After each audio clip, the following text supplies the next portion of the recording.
Hello and happy Friday. Welcome back to another edition of the GSMC College Football Podcast. Today is Friday, April 11th.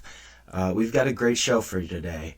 Going to start with some breaking news coming out of Knoxville.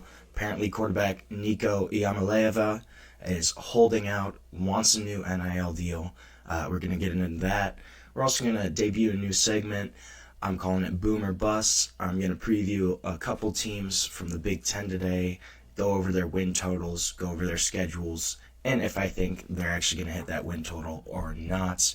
Also going to do a Notre Dame season preview today, as well as talking about Jaden Rashada, his fallout, kind of the lawsuit against Florida. Going to discuss that, and make sure you stick around for my last segment today. We're going to talk a couple coaches that I think are going to be on the hot seat.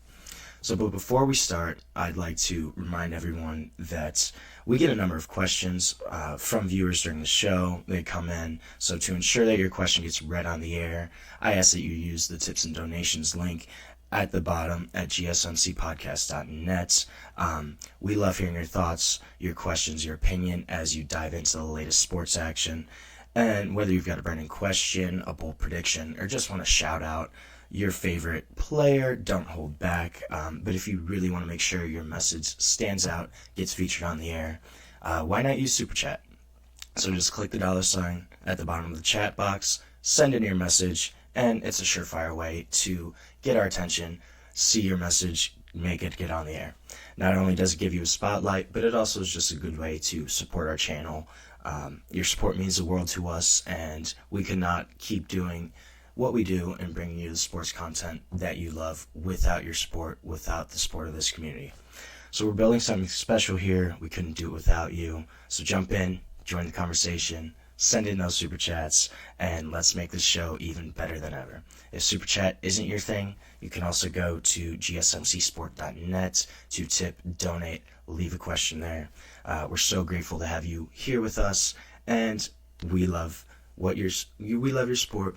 We love what you're going to say. We can't wait to hear it. So let's talk a little bit about Tennessee.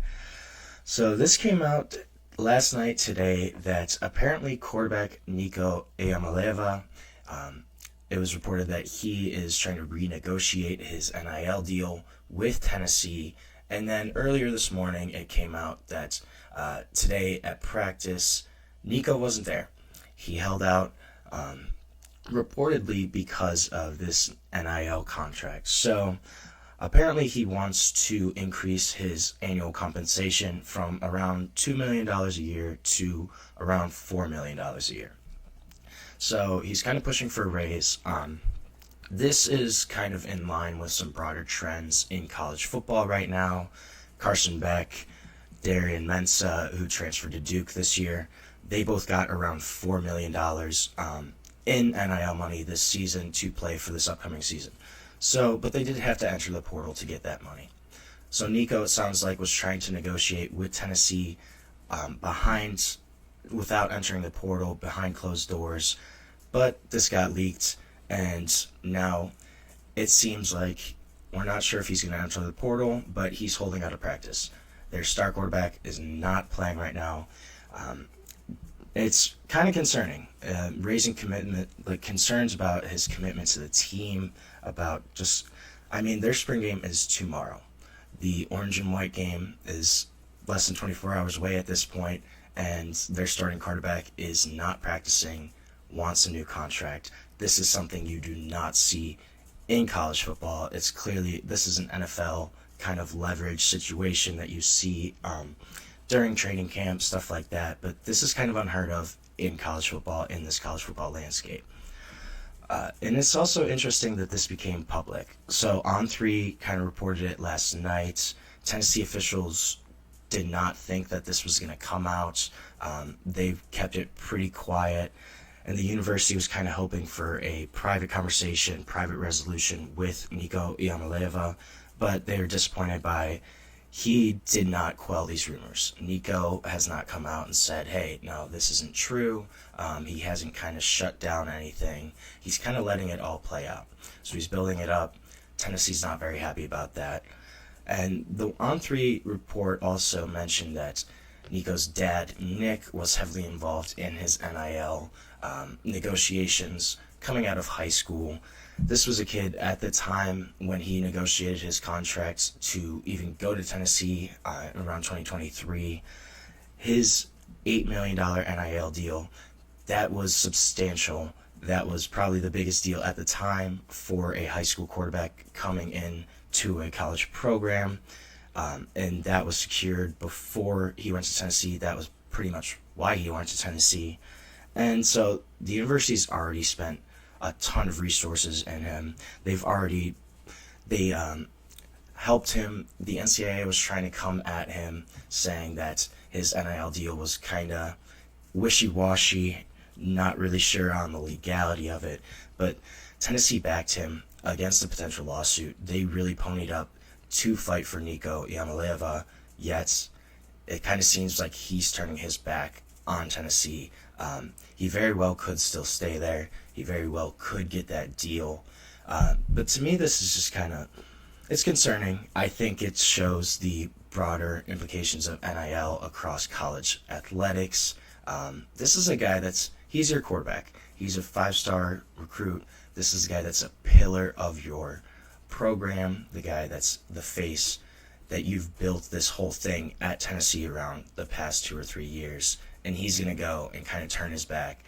And the other thing I thought about is, in that locker room, what is that like? If you're a player on Tennessee's roster and you go and you see your starting quarterback, the guy that's supposed to lead your team, and they're a legitimate playoff contender again this season. They made the playoffs last year, lost in Columbus, but they have supposedly another year of Nico under center, supposed improvement.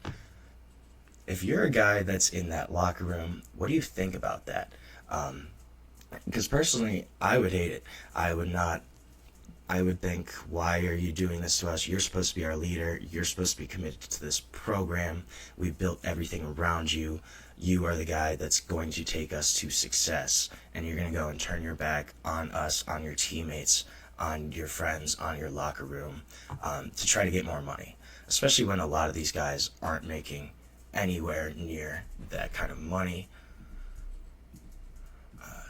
Anthony said, does this have to do with name, image, likeness, and the collective not paying him enough? Is that why he's holding out?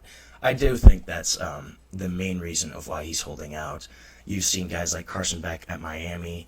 He got around $4 million a year to go to Miami this season. Darien Mensah transferred from Tulane to Duke, got around $4 million. So I think that right now, that's kind of the market rate of a starting quarterback. I'm not sure if there's anything going on with Jeremy Pruitt, with the coach. I haven't heard anything like that. You see it differently. I don't think his teammates are going to turn on him. I could see that too. I could also see a college kid being like, hey, bro, go get the money. We want what's best for you. I just also feel like I could see certain guys in that locker room kind of just being rubbed the wrong way for that move from Nico, especially so close to the end of spring practice. That's just where I was kind of coming from, talking about how I could see a few guys in the locker room not necessarily loving that decision by Nico. There's certainly very possible that there are a bunch of his teammates that will support him. That was just kind of an angle that I had thought about, that maybe some guys would not necessarily like it.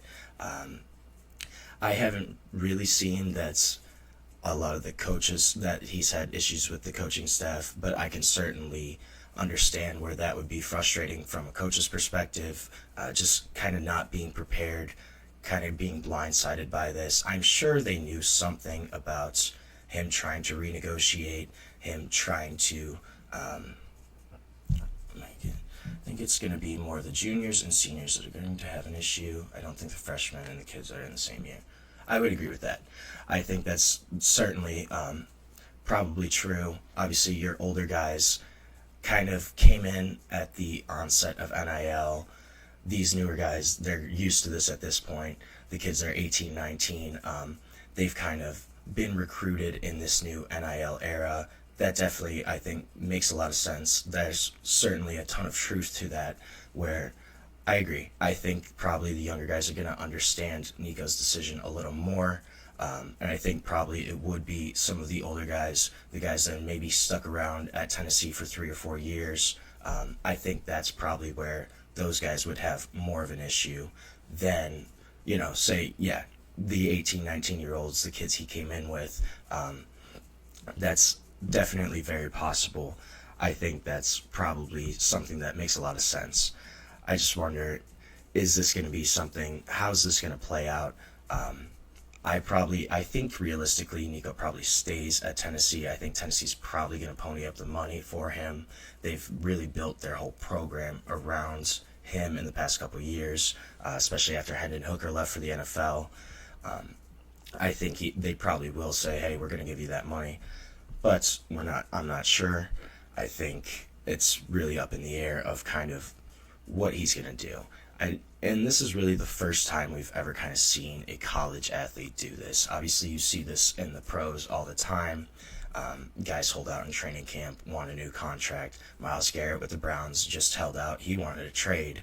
But I think we could see this becoming a trend now where guys are going to stick around, going to jump in the portal, potentially going to try to renegotiate their NIL deals, especially with the impending House settlement.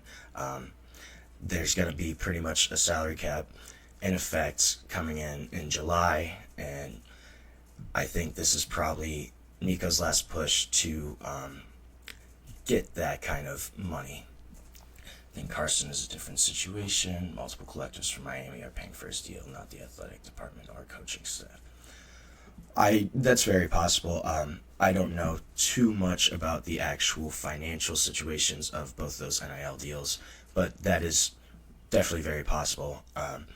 Miami, they do have a couple different collectives going around, threw a lot of money at Carson Beck. I'm not sure exactly how the money plays out with Tennessee with Nico's deal. I know it was pretty much kind of directed and put together by the athletic department. So I just don't know if they're going to have a little more collaboration with the collective. I don't really know how that money works at Tennessee, so I'm not sure exactly how they're comparable. I think probably the Darien Mensah situation is a little more comparable at Duke, just where there's not as much of a collective-based argument, a collective-based system of paying these guys. I think that's probably a little more comparable than Carson Beck right now, even though quality of quarterback, caliber of quarterback, I think Nico's probably at least on the level of Carson Beck. I think he's probably a better quarterback overall, or at least the potential's a lot higher for Nico compared to Carson Beck. One of the collectives is giving him $200,000, another was giving him $750,000. Okay, yeah, that makes a lot of sense where it's kind of combined by a couple different places, especially at Miami. Yeah, I figured it was, that makes sense. I'm kind of surprised Miami went so hard for Carson Beck. Obviously, that's the guy that kind of keyed in on after Cam Ward left. That was their guy they wanted, so they went out, got him really early. I'm not sure how that money's going to work for Tennessee yet. I haven't looked at it, but that could make a lot of sense where that money's kind of coming from all different places, all different sources of revenue, especially at Miami. They probably have a couple different collectives that are all kind of pooling that together. So right now, I'm going to take our first break of the show. When we come back, we're going to switch gears a little bit, talk a little bit about some Big Ten teams. We're going to go over and unders, go through their schedules, and kind of discuss if I think they're going to go over that win total or not. So we're going to take our first break of the show and be back shortly on the GSMC College Football Podcast.